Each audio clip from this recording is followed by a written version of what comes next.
Bueno, bien polémico ha sido este último caso, esta invitación a un homenaje del ex brigadier del Ejército Miguel Krasnov, donde supuestamente uno de los que invitaba era el alcalde de Providencia, Cristian Lavé, y donde se mandó una carta como respuesta de parte del presidente Sebastián Piñera, que felicitaba además este acto y que La Moneda ha dicho que no fue visada por el mandatario, que en definitiva terminó con la salida de la funcionaria que la redactó, Andrea Ojeda. Queremos conversar sobre este caso, sobre lo que ha sido toda la polémica esta semana. Nos acompaña la directora del Instituto de Derechos Humanos, Lorena Fríes. Gracias, Lorena, por estar con nosotros. Hemos tenido distintas reacciones durante la semana y ya tenemos un desenlace, que es que en definitiva sale una funcionaria de La Moneda, pero queda la duda todavía de cuál es el rol que ha tenido el alcalde Lavé en todo esto. ¿Les suena a ustedes posible que haya sido un error, que él no convoque, que haya solamente facilitado el local, que no lo haya arrendado, como ha sido la respuesta que le ha dado? Mire, yo por la trayectoria del alcalde Lavé creo que debe haber estimulado y haber estado contento con hacer un homenaje a quien en alguna parte dice que se siente cercano, lo ha dicho muchas veces, pero independientemente de eso, la verdad es que no corresponde que un alcalde curse una invitación en esos términos. Es un funcionario público de un Estado que durante 20 años ha contribuido a reconocer las violaciones a los derechos humanos y también a condenar a los que participaron en él. Entonces, la verdad es que esta idea de probidad del funcionario público se ve dañada con este tipo de actos de parte del alcalde Lavé. Pero el alcalde Lavé ha dicho, lo leía yo en declaraciones este día viernes, que finalmente él no estaba convocando, que los organizadores usaron casi su nombre, lo leí yo textualmente en un diario de circulación nacional, y que finalmente esto ha sido una suerte de cadena de errores, cómo se cometió en La Moneda para llegar finalmente a esto. ¿Tú crees que fue un acto oficial? ¿Realmente había una oficialidad detrás del acto al brigadier Krasnov? Es que aunque fuera una cadena de errores, me parece inconcebible que a 21 años después de terminar la dictadura todavía estemos en estas situaciones de ambigüedad respecto de quienes fueron criminales durante ese periodo. Hoy día la verdad es que en ninguna parte del país se debiera hacer homenaje a quienes han sido causantes de la muerte y la tortura de miles de chilenos, y sobre todo en el caso del brigadier Krasnov, que es conocido, digamos, por la convicción que tenía, la convicción ideológica de que lo que estaba haciendo era bien. El nombre del libro, todo esto genera un ruido que en el caso de las víctimas es una violencia que no tiene ningún sentido en democracia. Yo le diría más, actos así lo único que nos demuestran es que todavía tenemos que seguir adelante con lo que son las políticas de reparación y acceso a la justicia. ¿Y no es atendible el argumento que entrega, por ejemplo, Carlos Larraín, que dice que en realidad los presos pueden tener amigos? Lo escuchaba también de parte de la agrupación de militares en retiro que decían aquí hay un principio de libertad de expresión, ya está la izquierda dura que quiere imponer sus ideas, nosotros tenemos libertad de expresión y podemos homenajear a quien queramos. ¿Esos argumentos son atendibles o la verdad es que no entran en este debate? Son atendibles en términos de que efectivamente todos los criminales, incluso los criminales de lesa humanidad, pueden tener amigos.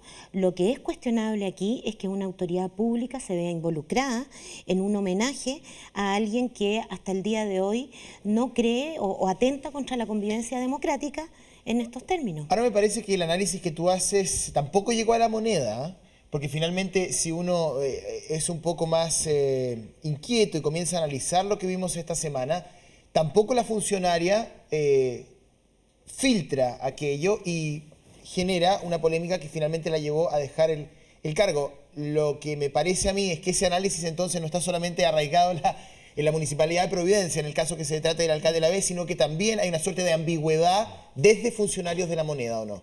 Y eso es lo que resulta reprochable. En este país hay una historia oficial.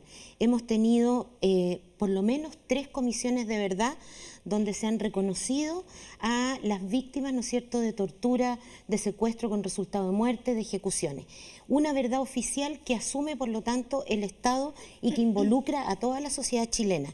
Entonces, no caben este tipo de dudas, no caben este tipo de errores. Eso es lo que me preocupa. ¿Y qué pasa? Porque los errores efectivamente sí se producen. Entonces sale el vocero a decir, bueno, aquí pasó que esta funcionaria, como cualquiera de nosotros en su trabajo, se equivocó. Y sale repudiando, o no sé si repudiando, pero por lo menos diciendo que el gobierno no incentiva, no apoya de ninguna manera este tipo de actos. ¿Es una respuesta contundente tomando en cuenta que esto pudo haber sido efectivamente un error?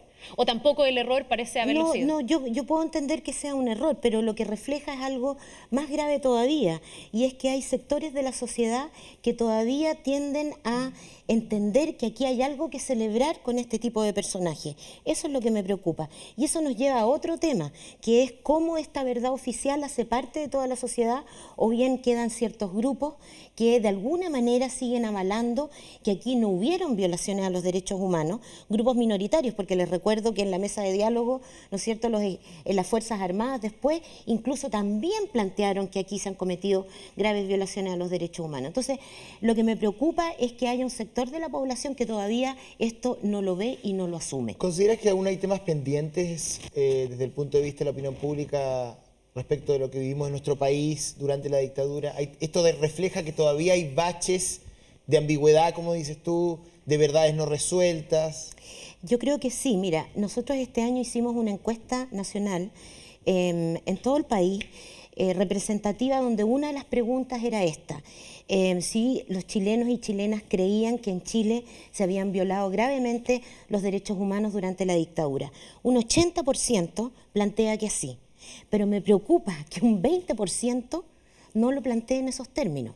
Y eso tiene que ver con una educación ciudadana que desde la base asume los derechos humanos y plantea hoy día la convivencia democrática justamente a partir de la condena de esos hechos. Pero quizás ese 20% es parte de esa libertad de expresión conseguida luego del retorno a la democracia. Quizás es válido también que haya un 20% de personas que crea que efectivamente o no se violaron los derechos humanos o no fue de la forma como otros sectores de la sociedad dicen, y quizás el alcalde Lavé, en su calidad de ciudadano particular, también tiene el derecho a participar de un acto de este tipo. El problema es que él no es un ciudadano particular. Él es un funcionario local, es una autoridad local. Y si ustedes revisan la invitación, él convoca en su calidad de alcalde. Por lo tanto, la libertad de expresión sí tiene un sentido, pero les recuerdo también que en la mayoría de los países de Europa este tipo de situaciones está rechazada por ley. Es lo que se ha llamado el fenómeno del negacionismo, ¿no es cierto? Entonces también veamos que la libertad de expresión tiene sus límites también. En Chile no, y está bien, pueden haber amigos de estos criminales, pero me parece que atenta contra la convivencia democrática que una autoridad pública convoque a un acto de un homenaje a un criminal. ¿Solo por el hecho de ser autoridad pública o porque aquí se comprometan recursos? Porque algunos dicen, bueno, se facilita este local, pero aquí podría ser que se arrendó y que en el fondo se ganó a raíz de esto, que se comprometen o que se obtienen recursos en la municipalidad. ¿Eso sería más grave? A mí me parece que sería más grave porque efectivamente se están utilizando recursos públicos para homenajear a alguien que atentó contra el Estado. No consta. ¿Puede constar? ¿Eso se puede pedir y podríamos todos nosotros enterarnos de si fue así o no? Yo ayer tengo entendido que el diputado Aguiló envió 2 oficios a la Municipalidad de Providencia para saber, 1, si existía un acuerdo municipal en términos de ese local, y 2, si se había arrendado para efectos de homenajear al brigadier Krasnov. Tú eres ciudadana de Providencia, o tú vives en Providencia, eres parte de la comuna de Providencia. Sí. ¿Y vota por la B? Bueno, pero evidentemente se genera entre los vecinos probablemente algún tipo de polémica respecto de este acto del comportamiento del alcalde de la B, y en ese sentido es importante conocer la naturaleza del acto, me parece a mí, por parte de las propias personas que viven en Providencia.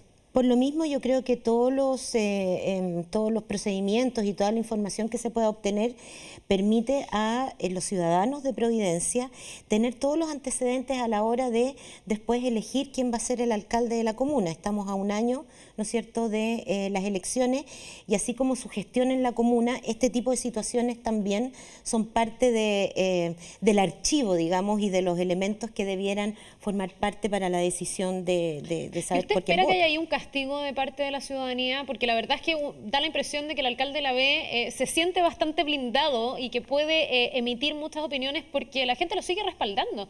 Y si uno lo piensa hoy, lo más probable es que él vuelva a ser el alcalde de Providencia. ¿Espera que haya un acto consciente de sancionar esto que ocurrió en Providencia? Yo creo que nosotros ya estamos en una etapa en la democracia chilena en que ya necesitamos hacer ese tipo de actos.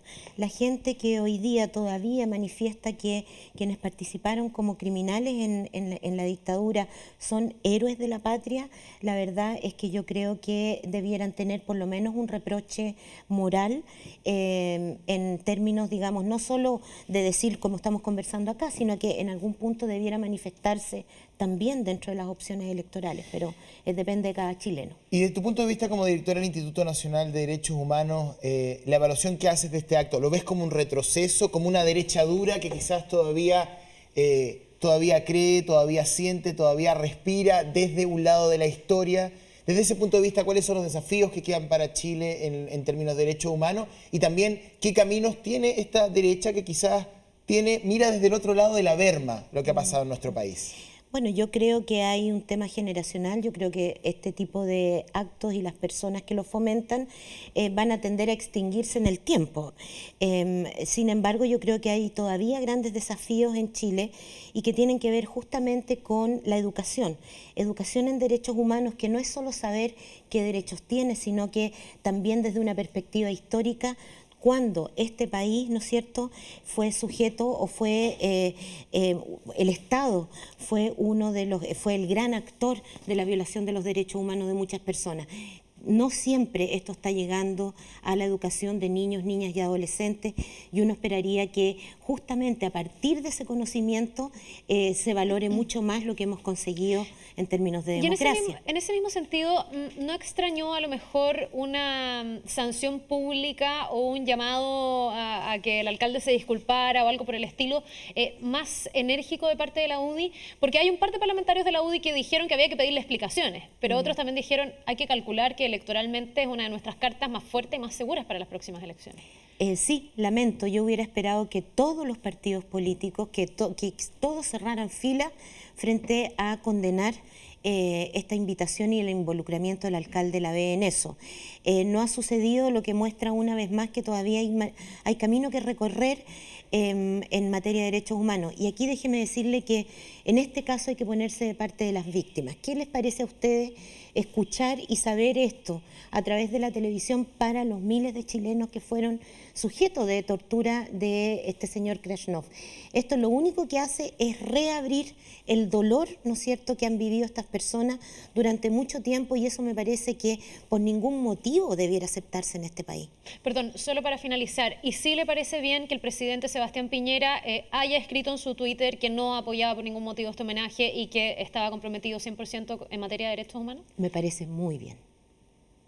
Muchísimas gracias, Lorena, por haber estado junto a nosotros esta mañana acá en Semana 24.